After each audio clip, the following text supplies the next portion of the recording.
Lecture, Module 1, How Ancient Greek and Latin Work.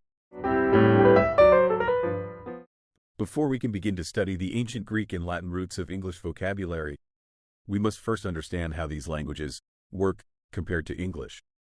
Latin and ancient Greek are both examples of inflected languages.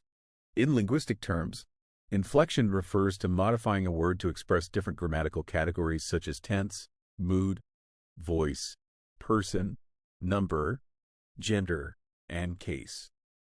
Even English can still be considered partially an inflected language in terms of its verb conjugation and noun, pronoun inflections. Verbs change form to indicate different tenses. For example, walk, present, walked, past, and walking, present participle. Verbs sometimes change form to agree with the subject in terms of person and number, though this is relatively limited in English compared to other languages. For instance, I walk versus he walks. Most nouns change form to indicate singular or plural. For example, cat, singular, and cats, plural. Nouns can also change form to show possession, typically by adding an apostrophe and s, or just an apostrophe for plural possessive. For example, cats, singular possessive, and cats, plural possessive. Pronouns change form based on their grammatical function: subject, object, possessive. For example, I, subjective, me, objective, and my, mine, possessive. Adjectives and adverbs often change form to indicate comparisons. For example, big, positive, bigger, comparative, and biggest, superlative. Compared to ancient Greek and Latin, but also to Russian or German, English is very little inflected. The function of any word in a sentence or a phrase is mostly determined by its position. For example, if I give you two nouns, poet and girl, and a verb, loves, you can create two different sentences just by changing the word order. The poet loves the girl has a different meaning from the girl loves the poet. In Latin and ancient Greek, inflected languages, the functions of words within a sentence are determined not by their position, as in English, but by various endings placed on each word. I will use the Latin example rather than the Greek one to clarify this concept. This is because the Latin alphabet is more like the English alphabet, which is directly derived from Latin, while the Greek alphabet is very different, which can make it more challenging to grasp. So, if you want to say in Latin, the poet loves the girl, you can write any of the following. Poeta puellam amat. Poeta amat puellam. Puellam poeta amat. Puellam amat poeta. As you can see, in whatever order you arrange the words, the meaning doesn't change. If you want now to translate the girl loves the poet into Latin, you can write any of the following. Puella poetam amat. Puella amat poetam. Poetam puella amat. Poetam amat puella. Again, in whatever order you arrange the words, the meaning doesn't change. What can you understand from the examples indicated above? First, Latin does not have articles, while ancient Greek, on the contrary, does. But what especially interests us is that the meaning is determined not by the position of the words but by their form. In fact, you simply change the form of the Latin nouns poet and girl, and the meaning changes, despite the word order. Things are a little more complex, and we will address some aspects of this later.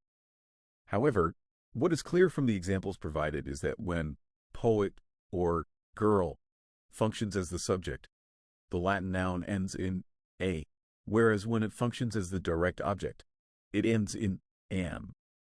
The subject of a sentence is the person, place, thing, or idea that is performing the action or being described. The subject usually comes before the verb and answers the question, who or what is doing the action. Here are a few examples. He runs every morning. The cat meows loudly. Running is good exercise. In these sentences, the subjects are he, the cat, and running, respectively, as they are the entities performing the actions or being described.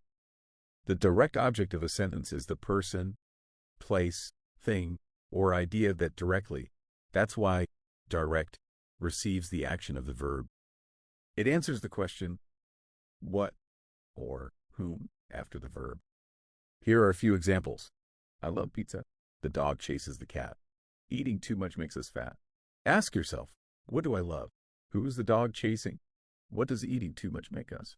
The answer is the direct object, which in this case is pizza, cat, and us. Can you identify the subject and the direct object in the following sentence? The poet loves the girl.